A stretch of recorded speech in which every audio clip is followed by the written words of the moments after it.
The grand chamber of the Galactic Committee buzzed with tension. Representatives from 17 species occupied their designated sections, tentacles and appendages twitching nervously. At the center of attention stood Ambassador Thomas Wilson, the human delegate who'd requested an emergency session. Counselor Vrek, the mantis-like Taurian representative, clicked his mandibles impatiently. Ambassador Wilson, you've called this session to address security concerns. Yet once again, your guards stand outside our chamber without weapons. Many find this disturbing. Wilson smiled politely. Unlike the other delegations with their heavily armed security details, the 4 human guards positioned at the chamber's entrance carried no visible weapons.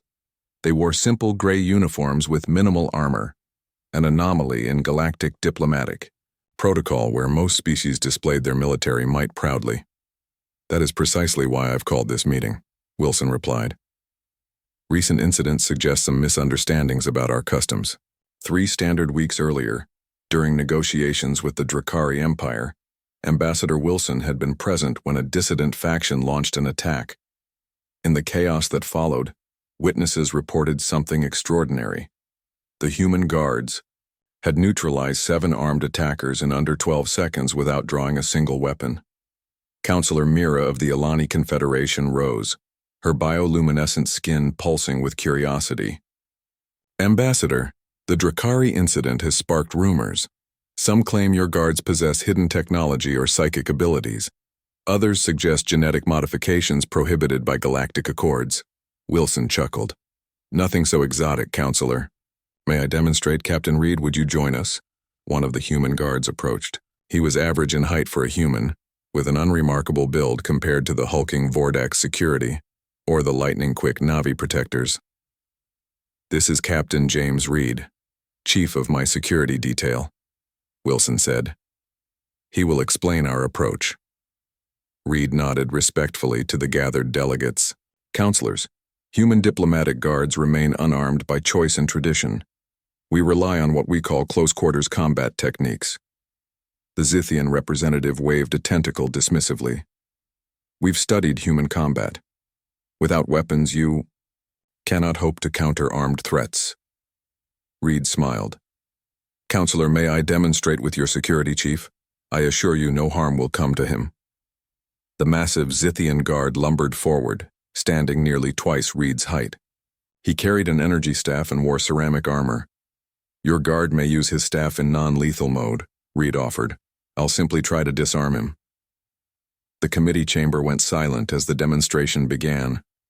The Zithian guard activated his staff, which hummed with suppressed energy. He lunged forward with impressive speed for his size. What happened next left the chamber speechless. Reed moved with fluid precision, stepping inside the guard's reach. 3 precise strikes later, the Zithian was on his knees, his staff now in Reed's hands.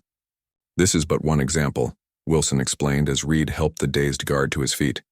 Humans have developed hundreds of combat disciplines over thousands of years.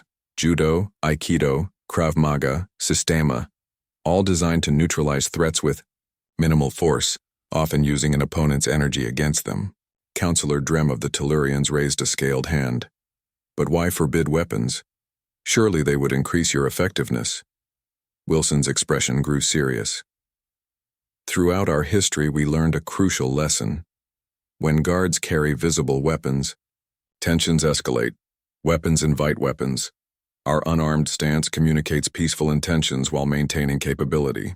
But the Drakari attackers were armed with pulse rifles, Counselor Reck noted. How did your guards neutralize them without casualties? Observation and anticipation, Reed explained. We're trained to recognize pre-attack indicators across species. Most armed attackers telegraph their intentions seconds before acting. This gives us time to position and respond. The Xyler representative, normally silent in proceedings, spoke. Our intelligence suggests humans are physically weaker than 80% of spacefaring species. This approach seems illogical. Physical strength isn't everything, Reed replied. Leverage, momentum, and neural vulnerability points exist in all species. We study these extensively. Wilson stepped forward again. The unarmed guard tradition also serves another purpose. It demonstrates Our confidence, we don't need weapons to show strength. The chamber erupted in murmurs. The concept was alien to most species, who displayed armaments as a natural deterrent. Furthermore, Wilson continued once the noise subsided, our guards can travel anywhere. No weapons means no disarmament procedures, no security clearances, no prohibited zones. Counselor Mira's skin pulsed thoughtfully. An elegant solution, but surely there are situations where weapons become necessary. Of course, Wilson nodded. Our ships contain secured armories. When diplomatic options fail, we can arm appropriately. But we've found that moment rarely comes precisely because we begin unarmed.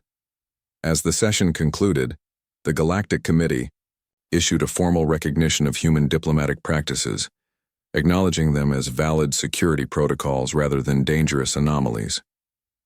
Walking back to the human embassy, Wilson glanced at Reed. That went well, I think. Reed nodded. They understand the principle now, but not the philosophy.